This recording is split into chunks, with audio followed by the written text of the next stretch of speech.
وسلم لو مت قبلي لغسلتك رواه ابن حبان وأحمد وصححه الشيخ الباني رحمه الله والحديث صحيح. This short hadith of Aisha radiallahu anha, she says that the Prophet sallallahu alaihi wasallam said that if you die before me, I would wash you. I would wash your body. And this hadith is an authentic hadith narrated in the Sunan of Imam Ahmad rahimahullah ta'ala. And among the lessons of this hadith is, number one, the permissibility of the husband washing the wife if she passes away, and likewise the opposite, the wife washing the husband.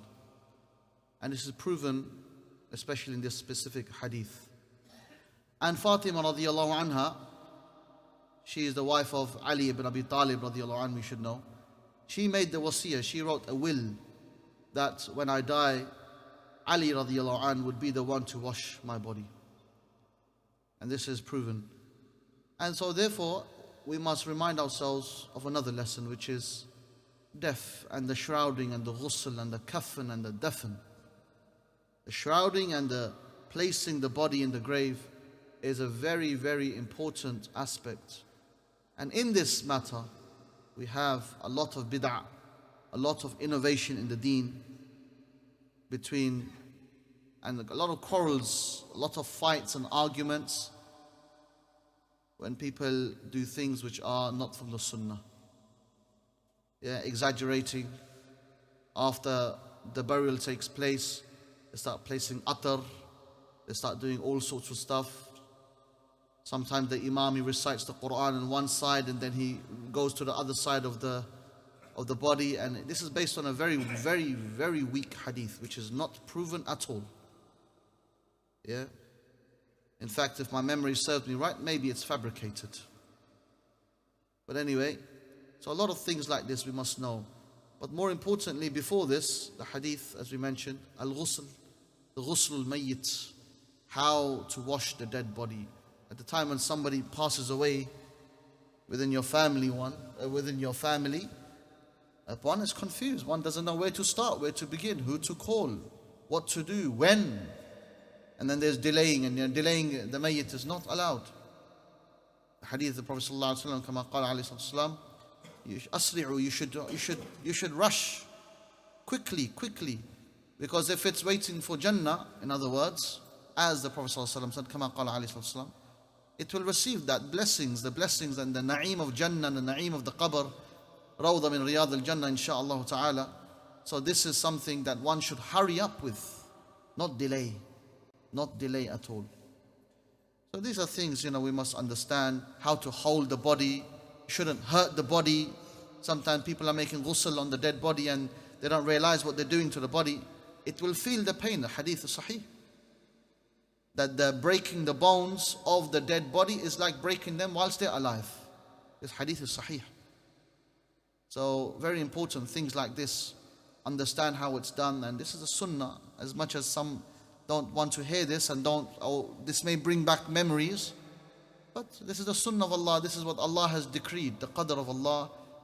And the believer is honored by being placed in his grave. This is the honor. Allah Ta'ala karrama bani Adam. Allah Ta'ala has honored the sons of Adam to be buried like this, under the earth. Not to be thrown in any way, not to be chucked away. Hakada. The sunnah of shrouding, the sunnah of this, all of this. These are aspects that we must learn about. Before it comes upon us, we think, what do we do? Where do we? And delaying, and then responsibility would be upon our shoulder, that we are causing harm to the dead, or so on and so forth. Along with the sunnah is to make dua, and this is mashhur for sunnah, is to make dua for the mayyit. As the Prophet ﷺ said, al-waladu salihu yad'u lahu. Wa hadha huwa al-asl. This is the asl. And there's no sunnah that specifically you have to go to the grave to make dua. None of this is proven. But if a person goes to the grave, he makes the sunnah, he recites the dua, and this is it. Assalamu alaikum ya ahl al-qubur min al-muslimin wal-muslimat wal-mu'minin wal-mu'minat wa inna insha'Allah bikum lahiqun nas'alullah lana wa lakum al-afiyah. في رواية أخرى. Okay, so there are some different narrations as well. So this is very simple, the dua. This is the sunnah of Rasulullah sallallahu alayhi wa sallam. That's it.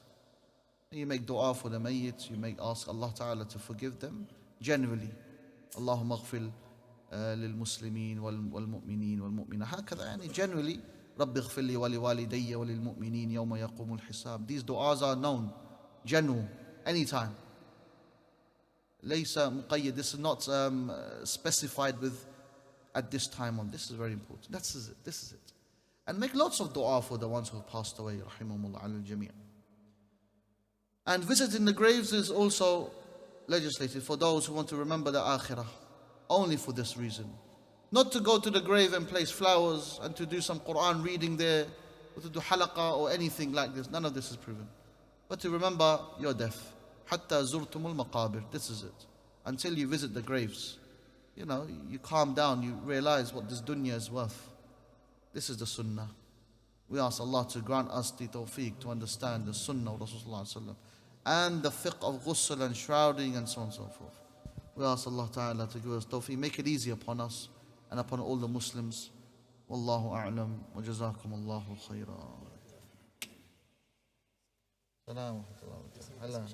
If the father dies, can son do the ghusl for him? Of course he can, yes. He should. He should. Okay. He should. The son should. The family should do this. Yeah, okay. Jazakallah khair. Barakallah feekum.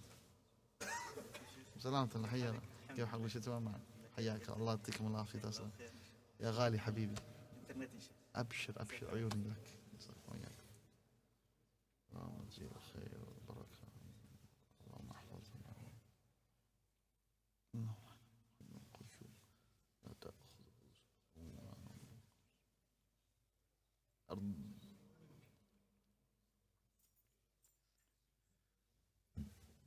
يعني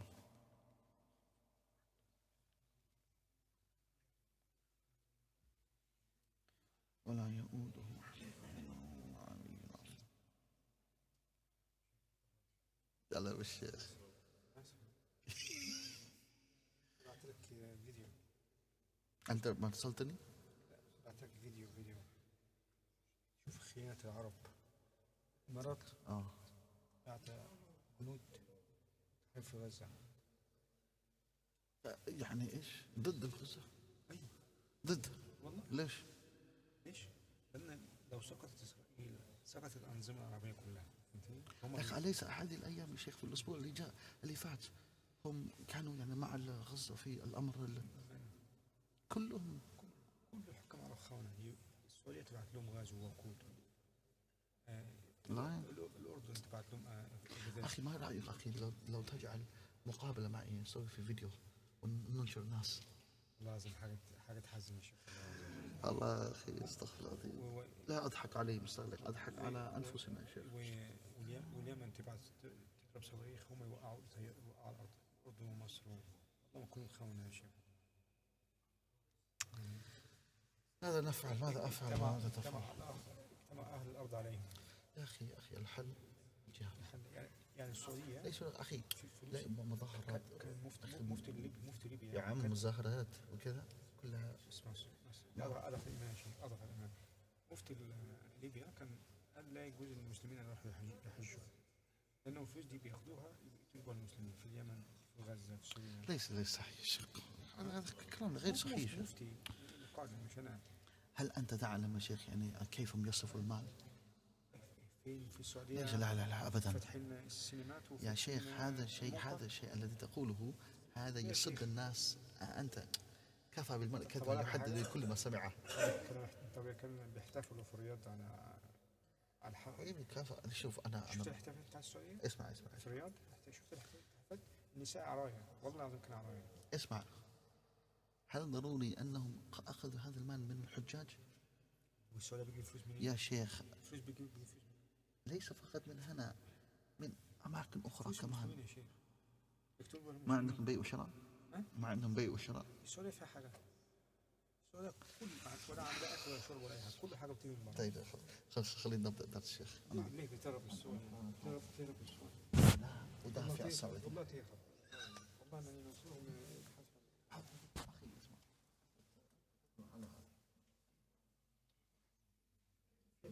دلائل وابراهيم.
تارك الصلاة.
شيخ لازم تكون قريب هنا قصير. ايه مش مشكلة يخش قريب يعني. It's too close, Sheikh. مش مشكلة مش كويس. Yes, no, that's what they did, yeah. I'll speak to Wahid, inshallah, because maybe there should be a portable one, you know? No, It's okay, it's okay. المسؤول أقول له عشان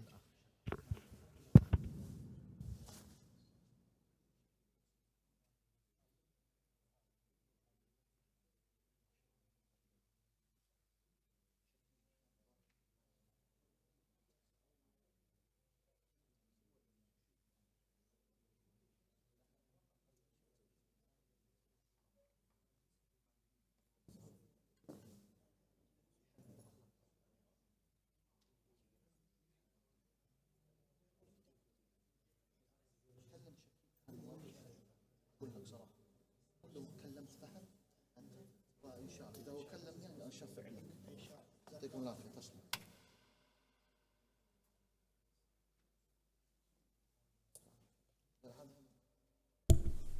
طيب خلاص شغال يلا بسم الله. بسم الله.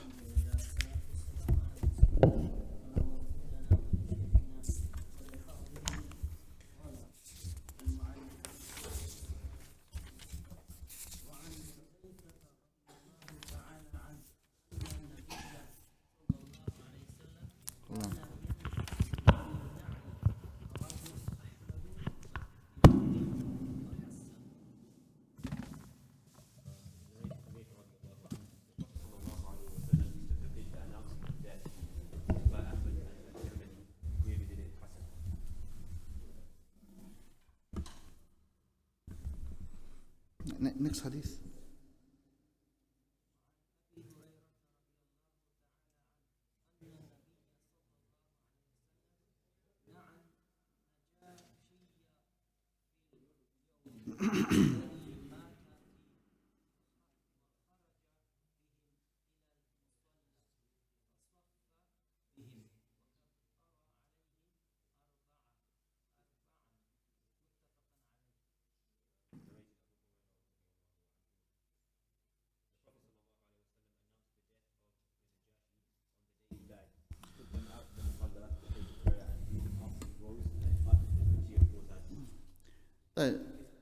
Bismillah.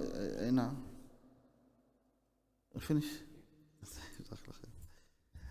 These two ahadith of the Prophet ﷺ mention two different lessons. Number one, hadith of Hudhayfa radiallahu anh, that the Prophet ﷺ used to forbid the announcing. Here, the word na'i doesn't mean announcing like when you send on a message and you say Fulan and Fulan has passed away. So, attend this janazah. Because will come a hadith regarding 40 people who attend someone's janazah. This hadith is authentic. And this will be a means of intercession for that person. 40 people. 40 shakhsan. But mashallah, this is very, very important. This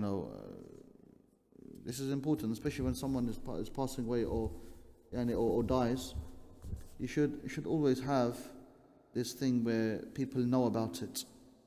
Family members, relatives, brothers, the people in the masjid. And especially if they pass away on a Thursday, where the Friday, the janazah takes place after Jum'ah, this is khair kathir. MashaAllah, Jum'ah, the Musallin, Allahumma barik, how many attend? Hundreds, depending on how big the masjid is, MashaAllah.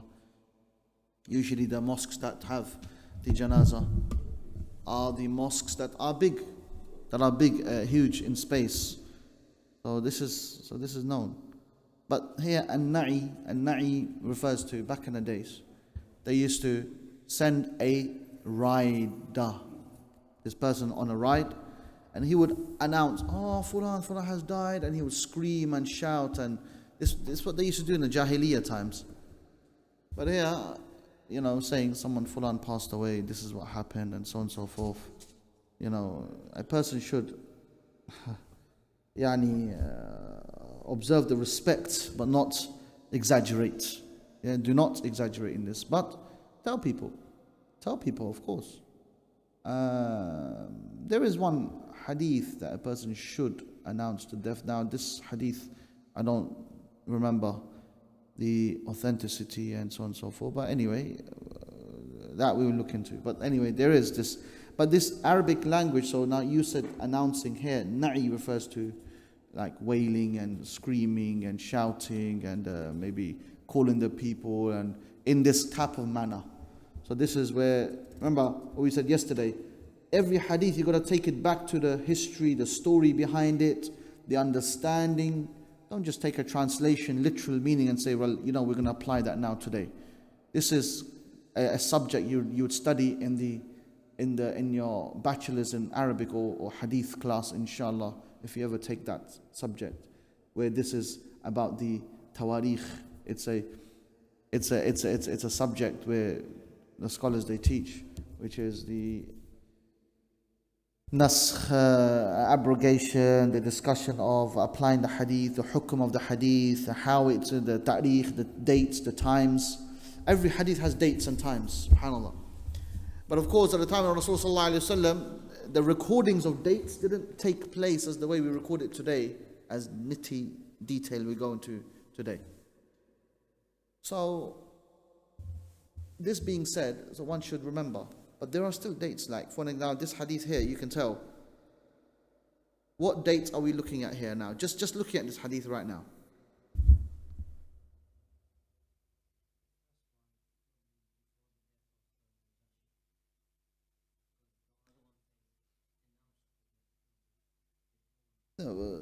How's the link?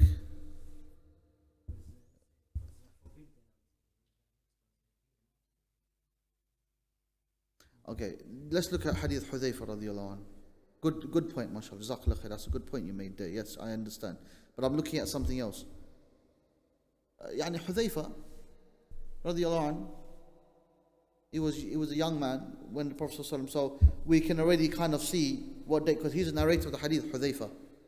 And the hadith is not being, there's no discrepancy in terms of its authenticity. Scholars have said it's authentic. We didn't say, yeah? We said, where is it? It's Tirmidhi, Hassanahu. In fact, Shaykh Albani said it's Sahih. I didn't mention that, but I mention that now. It's an authentic hadith. So there's no kalam on the authenticity of this hadith at all. It's authentic. But looking at the time. So you understand what I'm trying to say to you? This is a very important area, subject, which is the dates. And this is how scholars, they understand this hadith is weak, because how can this narrator meet this when he wasn't there? We look at this hadith which is sahih, and then we look at this can't be so. They look at this area, the very unique area, and it's not easy to study. It's a lot of under the microscope, yani. So try and do that. And this subject you will study inshallah one day, which is the subject of takhrij of hadith. We touched upon some areas, but not enough. Anyway, the next hadith over here speaks about the Prophet sallallahu alaihi wasallam praying upon the Najashi. Yeah, your point was a good point, mashallah. But here, the lesson I want to focus on here now is that the Prophet sallallahu alaihi wasallam prayed on the Najashi whilst his body was not there. We call it Salatul Ghaib, praying upon someone who's not there. And this was, now some of the scholars are debated this issue, said, is this specific only for Rasulullah sallallahu alaihi wasallam to do, or is this hukum a very generic ruling? Like the Hanafi madhab, like they say this is not to be done. This is not legislated at all. Okay, so this is where the khilaf begins. But the correct view, inshallah ta'ala, is that so Abu Hanifa and Malik and his followers, they say it is not legislated. Abu Hanifa and Malik. And they're saying that this is from the specialities of the Prophet sallallahu alaihi wasallam only. Only.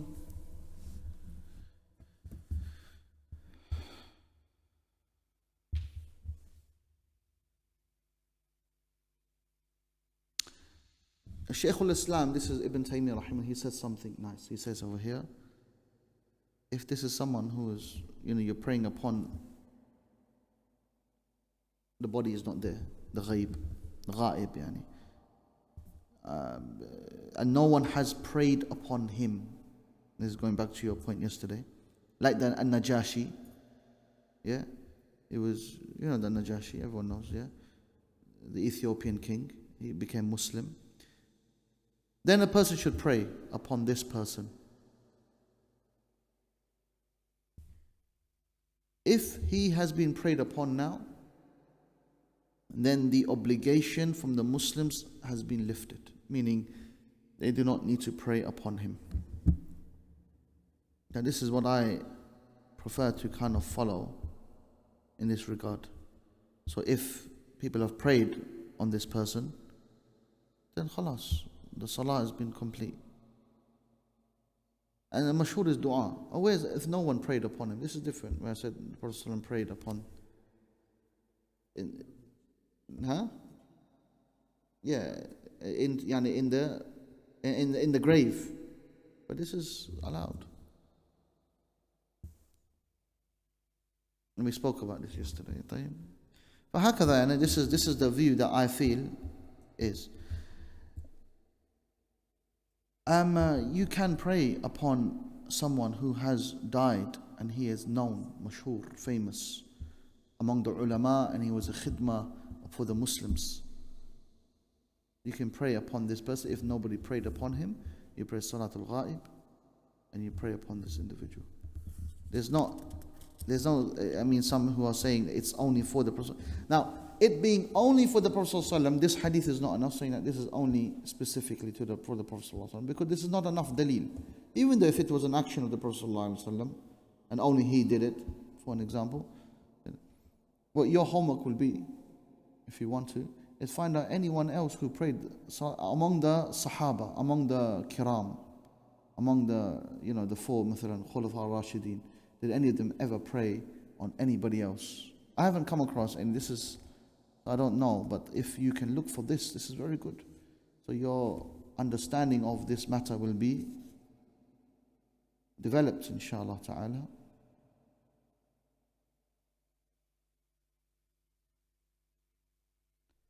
طيب.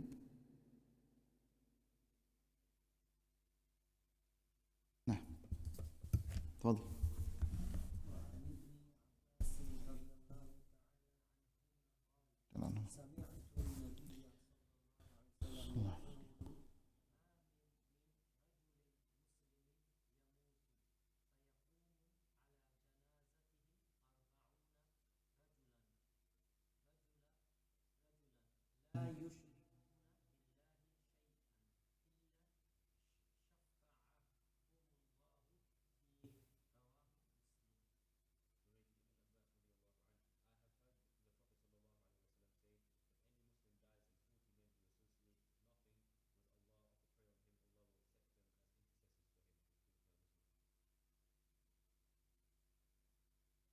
No.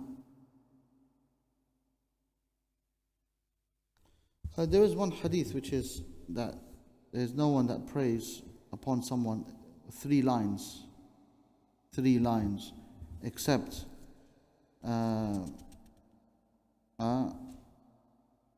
فقد أوجب.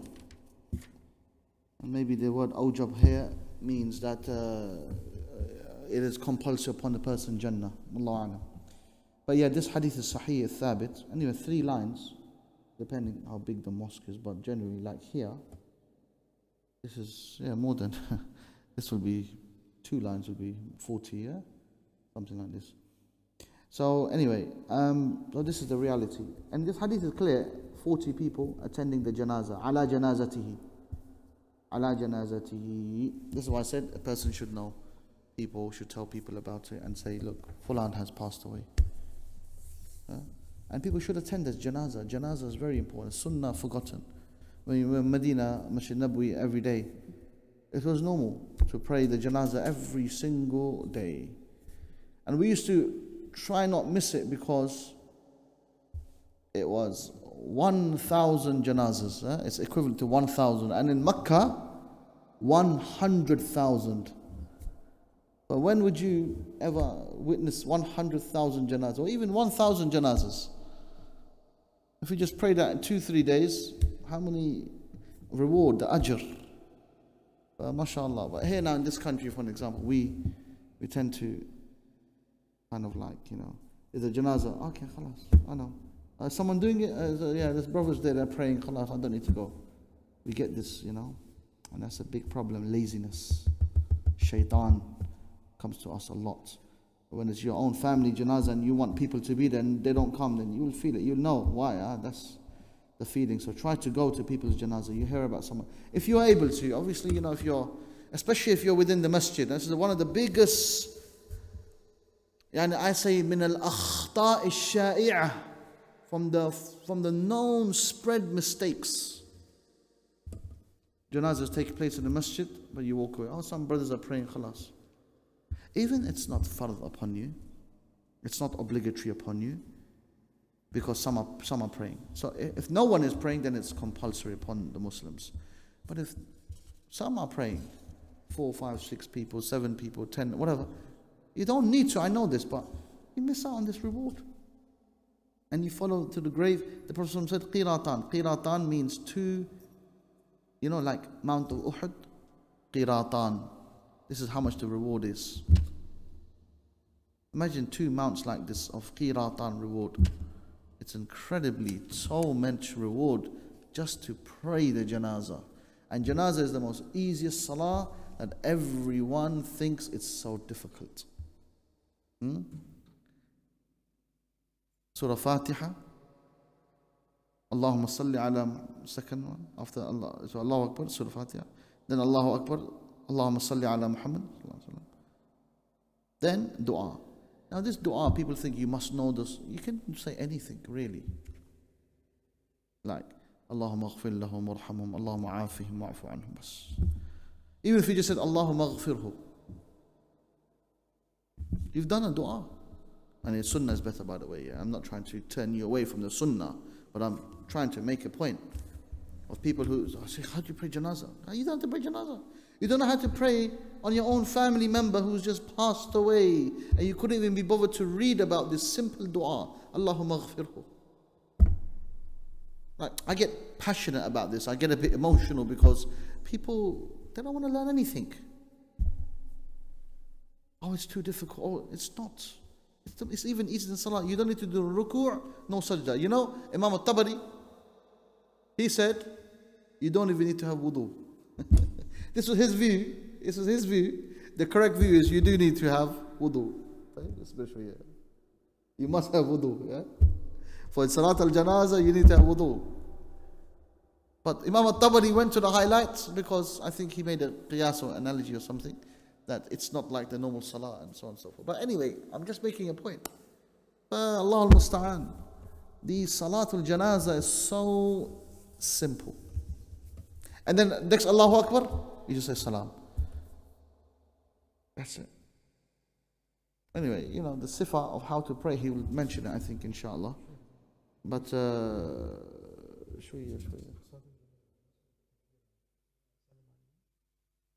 Huh?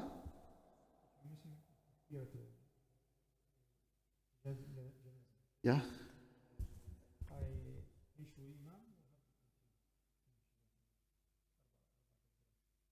Yeah, you make it up quickly. Allahu Akbar, Allahu Akbar. Come on, it's not long.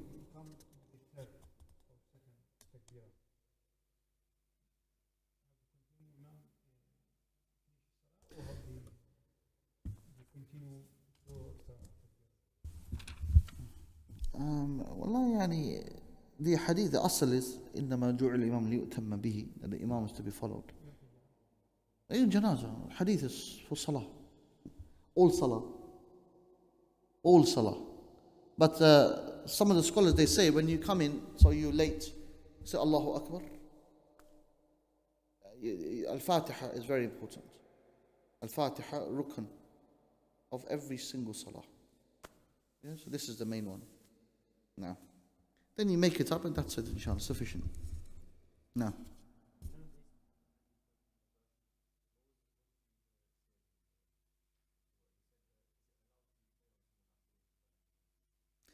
Yes, this is in a case where the body is not found, or the body is not possible, that nobody has prayed. Nobody has prayed upon this individual, this Muslim.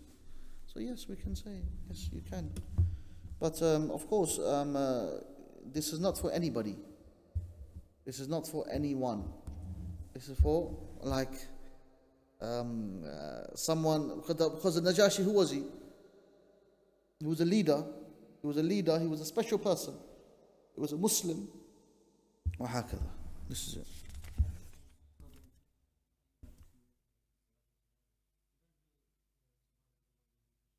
لا, no, just Fatiha. Yeah, Fatiha. Al-Fatiha. This is the Sunnah. And some have said that you read Al-Thana and you don't read Al-Fatiha. And this is not the Sunnah. This is the view of the Hanafi madhab. In this regard, yeah. Yes. Yeah, we just mentioned it. No, the prayer behind them is not invalid. They base it on ijtihad of the imam that they are following. So your salah is valid, but you read the Fatiha.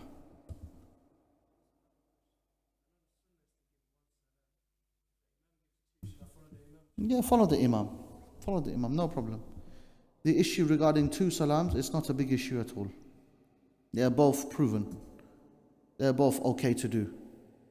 1 salam is better. This is more aqrab lis-sunnah. But if a person does 2, there's no problem, inshallah. For the salatul janazah.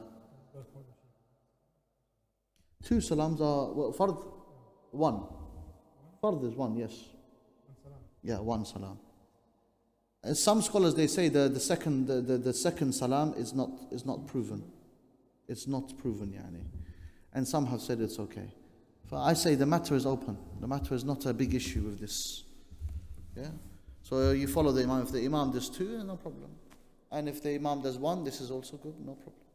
The matter is easy. For those who do tarjihat and they say, no, you must do like this, they are, يعني, they have exaggerated in this mas'ala, in my opinion. Tarjih of this, يعني, being extreme on this mas'ala, just like reciting Ameen with the Imam or before the Imam or after. Before the Imam, and one shouldn't do this, but if they do after the Imam or during the same time as the Imam, all of this is mas'ala open. Look, where there's khilaf qawi, where there's a strong khilaf, a strong difference of view, and it's based on proof and proof, not clear evidences, what are you going to do? If you try to force this person to come over there, he's going to say, well, this one still seems okay. You can't. Unless the view is only one view that's allowed. Like those who say musical instruments is permissible. This has no basis. Even though the khilaf is known in the books, but this is based on very, very weak proof. Very, very, very shadh. Aqwal yani, which are not proven. Whereas the view which is absolutely proven is that it is not allowed at all. Yeah? Wal-ma'azif, and the hadith we spoke about long time ago. So in these cases, no, you have to say no, you have to follow this view and this is it. Where are the khilaf, mathalan, for an example now when you're praying, where you place your hands in salah. This is khilaf qawi. I have seen kibar ulama saying this hadith of Ali radiallahu anhu is sahih. You put it under the navel. Kibar ulama, kibar. And I've read the ta'liqat and all of that on this issue a lot. Then you have Shaykh Albani rahimahullah ta'ala and other mashayikh who support this view on the chest. Then you have some who say this hadith is weak, mursal. And I saw this by Abu Dawud Sajistani in his kitab Marasil. It's there. An Tawus, the hadith An Tawus, he's the one who narrated, and this hadith is weak. And then you have one view, some of them they say there is nothing proven to be sahih of where you should put it. So if you put it wherever you can attain khushu', over here or over there or however, this is the proven view. So now what do? You either say, I'm not going to follow this one. So this mas'ala, I say, look, I like to follow the view of Shaykh Albani rahimahullah because the adillah are a little bit more stronger than others, but still there is kalam on that as well. There is kalam on that. There is scholars have discussed on this view as well. But I feel this is the most closest to from all the views, this is the closest view, and even then one can dispute that, and I can appreciate that dispute. But I say this, but if sometimes you feel like doing this, it's not, you see, this mas'ala is not but some brothers, youngsters specifically, they haven't read it. They have not looked at the comparative fiqh in this area and have not understood it. I still follow the view of Shaykh Albani. I like this. This is the view because this is more closer in terms of the khilaf. But as some brothers, they say, no, we want to do like this, that kind of. Okay, cool. Shaykh Abdul Salam al-Shuwai'ir, the Kabir, he's from the senior scholars of fiqh. One of the most biggest mashayikh today living. In Riyadh, in Al-Madinah he teaches, mashallah, he's big shaykh. Alim. The scholars invited him recently to give a speech on something. All the scholars were there and they were listening to his kalam, mashallah. He is among the kibar ulama. He is the one who said, the hadith of Ali is sahih. He is the one who holds this view. This is ijtihad, no problem. You with me, yeah? Okay. So these masail are quite difficult too. But where the ijtihad is weak, or it's based on, like the madhab of Abu Hanifa when they say to make tashahhud in the sujood al-sahwi, this is weak. Clearly, very, it's in Bayhaqi. Likewise, when they pray the two sunnah at Fajr, you see the brothers when they come into the mosque and everyone praying sunnah. I use my dalil aql. I don't go into the text easily. I say, look, brother, if everyone was late, the imam was praying alone, can you do this? In the Hanafi madhab, is this allowed? It's not allowed like this. It's not right like this at all. So I say, look, sometimes, rather than telling them that you are, following this way, then you just say, look, using your mind, come on. And this is a hadith where the Prophet ﷺ said, if the iqamah takes place, no salah except the fard. So if you're praying your sunnah, you must break it. You must break the salah. Unless you're finishing, you're about to finish very quickly. Ya khalas, you're finishing, this is different. طيب خلاص, next hadith.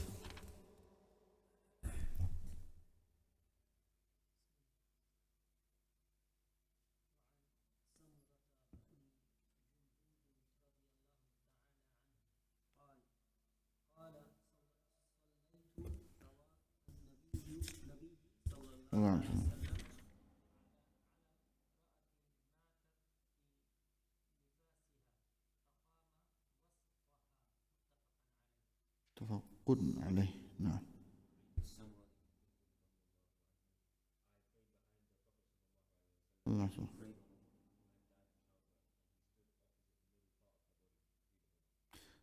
This is clear. When the woman dies, then it's in the middle, as we said, and the man, the head. Simple. Now, next hadith.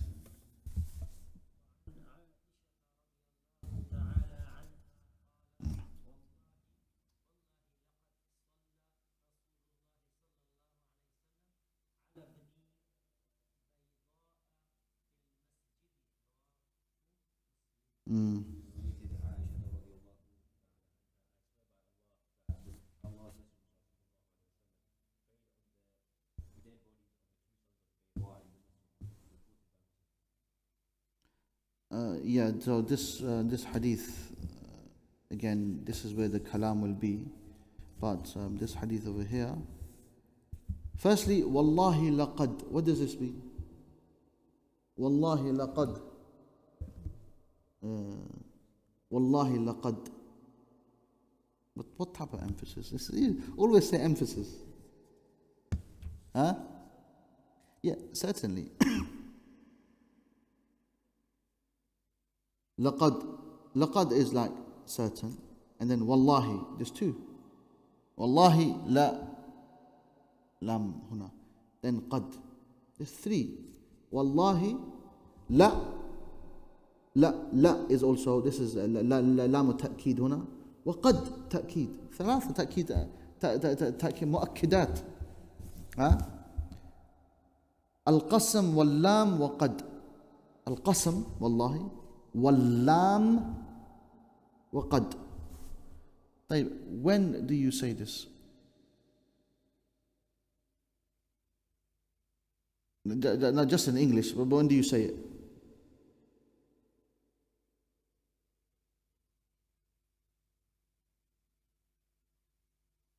So we say this when you are opposing a view. Opposition of view. Wallahi laqad. Wallahi, I did that, brother. Wallahi, I'm telling you, I did. Wallahi, I was. You know when you're doing this? Yeah? What are you doing? You're making sure that you tell the person, indeed, this happened. What happened? That the Prophet ﷺ prayed on the two sons of Bayda, Suhail and Sahal, the son of Wahab. Yeah, this is, you must know this. Yeah, the Prophet ﷺ prayed on them fil masjid, in the mosque. So here the discussion is for those who are opposing, saying, don't pray the janazah in the masjid. This hadith by Ibn Hajar, rahimahullah, if Ibn Hajar was alive today, I would have right now kissed his head.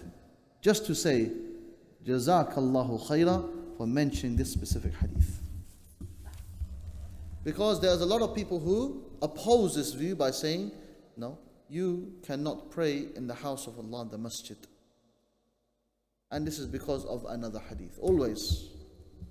But then this hadith, Rawahu Muslim, Imam Muslim, they came after Imam Abu, he's the student of Bukhari, so he's younger than Bukhari as well, so he is more later than Al-Bukhari, rahimahullah. So this is the view, this is the correct view, inshallah. To pray in the masjid is not a problem in praying, i.e. it's allowed to pray in the mosque. But it's also allowed to pray outside, as the people do. So some mosques, they have like a door, and then they come out into the not only back home, here as well.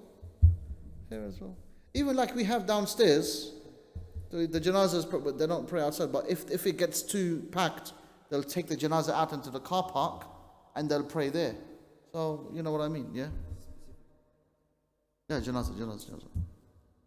Because it's saying about the Prophet prayed upon these people, upon the mayyit.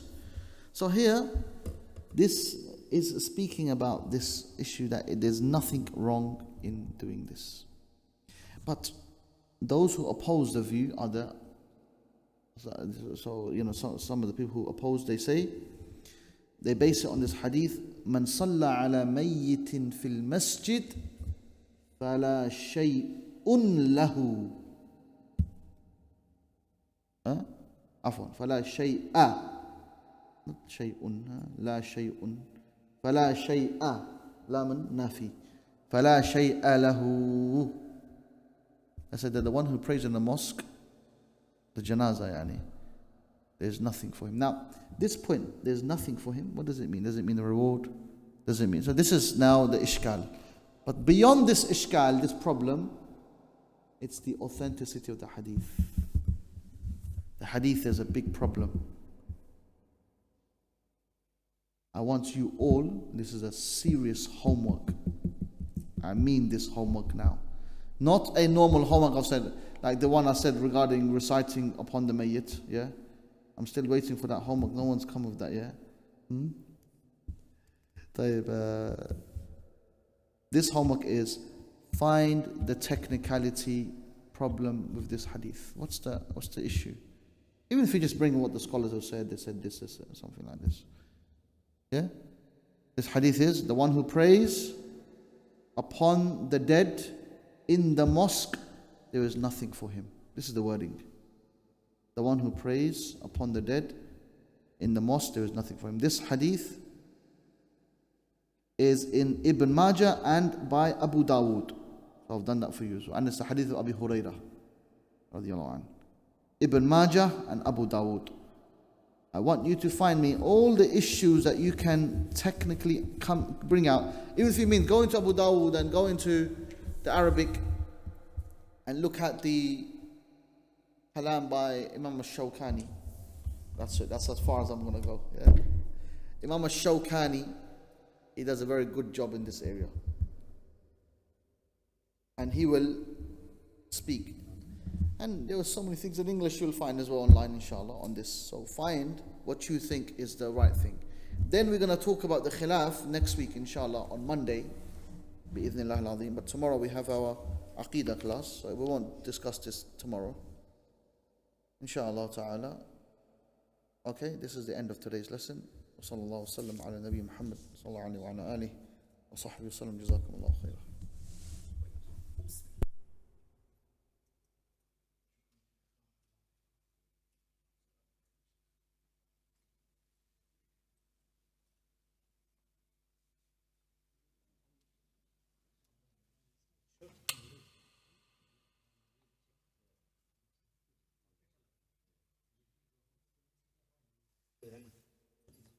Always here, yeah.